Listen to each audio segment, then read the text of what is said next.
गांव में बाबूलाल अपनी पत्नी के साथ रहता था। सभी गांव वालों का मानना था कि उसकी पत्नी सुषमा एक चुड़ैल है, लेकिन बाबूलाल गांव वालों की बातों को हमेशा अनसुना कर देता। फिर एक दिन रात होने पर बाबूलाल सो रहा होता है। तभी सुषमा उठती है और धीरे से घर से बाहर निकल जाती है और चलते चलते चुड़ैल में बदल जाती है। फिर वह पास के गांव में घुस जाती है। गांव के सभी लोग अपने अपने घरों के अंदर सो रहे होते हैं।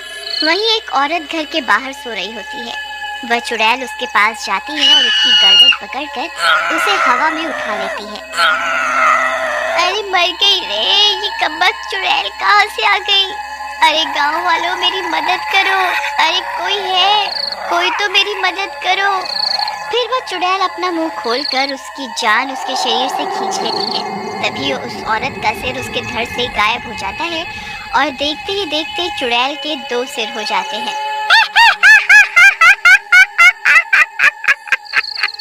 फिर वह चुड़ैल वापस अपने घर की ओर चली जाती है और फिर से औरत की भेस में आ जाती है, लेकिन उसके सिर अब 2 हो चुके होते हैं। उन्हें छुपाने के लिए वह अपनी साड़ी का घूंघट आगे कर लेती है। सुबह होने पर उस सरकटी लाश को देखकर सभी गांव वाले घबरा जाते हैं और उसकी मौत की खबर आसपास के सभी गांव में फैल जाती है। फिर बाबूलाल सुषमा को सरकटी लाश के बारे में बताने के लिए कमरे में आता है। अरे सुषमा, ये तुम्हारे सर को क्या हुआ है? ये अचानक से इतना बड़ा क्यों हो गया? अजी कुछ नहीं, बस मेरे सिर में बहुत दर्द हो रहा है, इसलिए मैंने सिर में कपड़ा बांधा हुआ है। इसी वजह से मेरा सिर बड़ा दिखाई दे रहा है। अच्छा, ये बात है। मैं तो बस तुम्हें यहाँ वो सरकटी लाश के बारे में बताने आया था। कल रात को कोई उसका सर काट के अपने साथ ले गया। मुझे तो बहुत डर लग रहा है। हमें भी अब चौकन्ना रहना होगा। बाल बाल बच गई। अगर इन्हें मेरी असलियत के बारे में पता चल जाता तो मैं अपने मकसद में कभी कामयाब नहीं हो पाती। फिर रात होने पर जैसे ही बाबूलाल गहरी नींद में सोता है, सुषमा उठ जाती है और घर से बाहर निकल जाती है और चुड़ैल में बदल जाती है।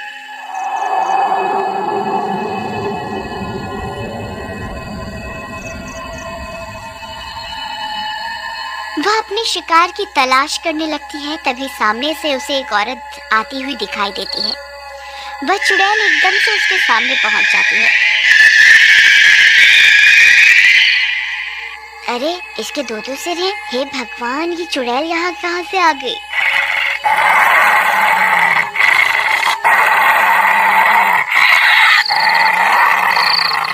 फिर वह चुड़ैल उस औरत की गर्दन पकड़कर उसे हवा में उठा लेती है और अपना मुंह खोलकर उसकी जान भी खींच लेती है। फिर उस औरत का सर भी उसके धड़ से अलग होकर उस चुड़ैल के धड़ पे लग जाता है। फिर वह चुड़ैल वापस अपने घर आ जाती है। सुबह होने पर लोग एक और सिरकटी लाश देखकर घबरा जाते हैं। किसी को कुछ समझ नहीं आता कि आखिर कौन औरतों के सिर काट रहा है। अब सुषमा के 3 सिर हो चुके होते हैं। वह खुद के ऊपर कंबल ओढ़ लेती है ताकि बाबूलाल उसकी असलियत ना पकड़ पाए। अरे अब तुम्हें क्या हो गया? इतनी गर्मी में ये कंबल ओढ़ कर क्यों बैठी हो? अजी कल रात से मेरी तबीयत कुछ ठीक नहीं है। मुझे बहुत ठंड लग रही है, इसीलिए मैंने ये कंबल ओढ़ा हुआ है। अच्छा ठीक है, तुम आराम करो। ये सर काटने की घटना तो बढ़ती ही जा रही है। मुझे सरपंच जी से बात करनी ही होगी। फिर सभी गांव वाले मिलकर सरपंच से इस घटना के बारे में बात करते हैं। भाइयों, ये बहुत गंभीर मसला है। कोई व्यक्ति है जो औरतों को अपना शिकार बना रहा है। अब हमें और भी चौकन्ना रहना होगा। सरपंच जी, वो व्यक्ति रात के अंधेरे में औरतों को अपना शिकार बना रहा है। हमें उसे रंगे हाथों पकड़ना होगा। भाई तुम कहना क्या चाहते हो? क्या हम किसी औरत को उसका चारा बनाकर रात को उसके सामने भेज दें ताकि वो उसकी गर्दन काट दे और तुम उसे रंगे हाथों पकड़ सको? तुम्हारा दिमाग खराब तो नहीं हो गया भाई? अरे नहीं नहीं, मेरा ये मतलब नहीं था। मेरे पास एक तरकीब है। फिर रात होने पर भीमा अपने शरीर पर कंबल लपेट लेता है और सिर पर एक औरत का मुखौटा पहन लेता है और बीच रास्ते में खड़ा हो जाता है। तभी बाबूलाल के सोते ही सुषमा घर से बाहर निकल जाती है। तभी बाबूलाल की नींद खुल जाती है और वह भी उसका पीछा करने लगता है। तभी सुषमा चुड़ैल बन जाती है। बाबूलाल की आंखें फटी की फटी रह जाती हैं। हे भगवान, ये मैं क्या देख रहा हूँ? ये कैसे हो सकता है? ये सुषमा तो चुड़ैल निकली। हे भगवान, मुझे ये बात अभी सरपंच को जाकर बतानी होगी। फिर वह चुड़ैल आगे बढ़ जाती है। वहाँ उसका सामना भीमा से होता है। वो भीमा को औरत समझ रही होती है।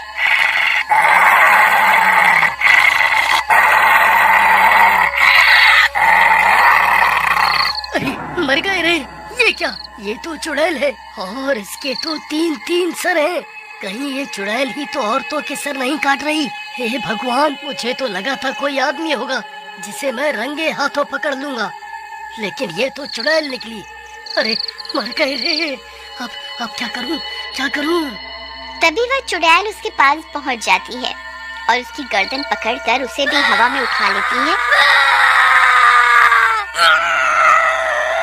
और अपना मुंह खोलकर उसके मुंह में उससे उसकी जान खींचने लगती है।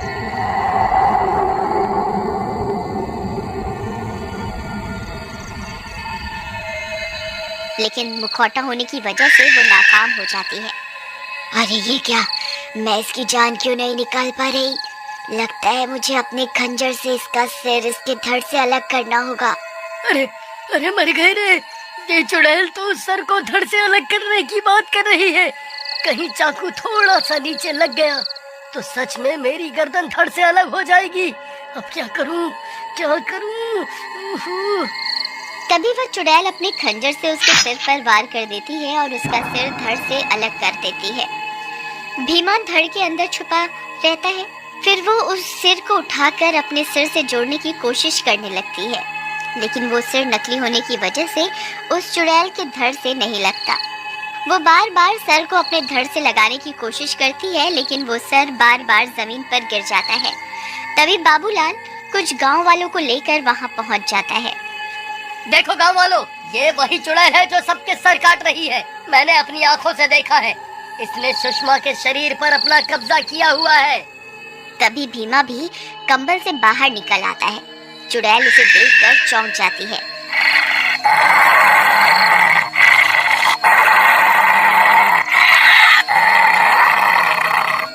अच्छा, तो तू औरत के रूप में बहरूपिया है, तभी ये सर मेरे धड़ से नहीं जुड़ रहा था। तूने मुझे बेवकूफ बनाकर अच्छा नहीं किया। अब मरने के लिए तैयार हो जा। फिर वह चुड़ैल भीमा की गर्दन पकड़कर उसे भी हवा में उठा लेती है। अरे मर गए! अरे गांव वालों, मेरी मदद करो! अरे कोई मुझे बचाओ!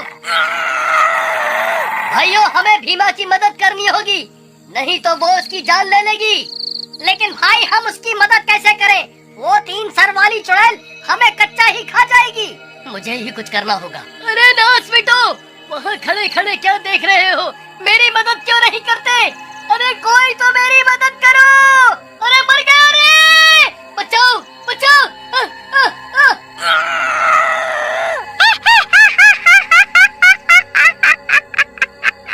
कोई तेरी मदद नहीं करने वाला। अब मरने के लिए तैयार हो जा।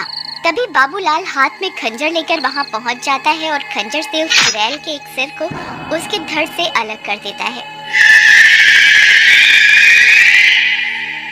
चुड़ैल का एक सर कटते ही एक औरत वापस से जिंदा हो जाती है। बाबू भैया, बहुत बढ़िया! देखो, इसका एक सर कटते ही एक औरत जिंदा हो गई। तभी बाबूलाल उसका दूसरा सिर भी उसके धड़ से अलग कर देता है और तभी दूसरी औरत भी जिंदा हो जाती है।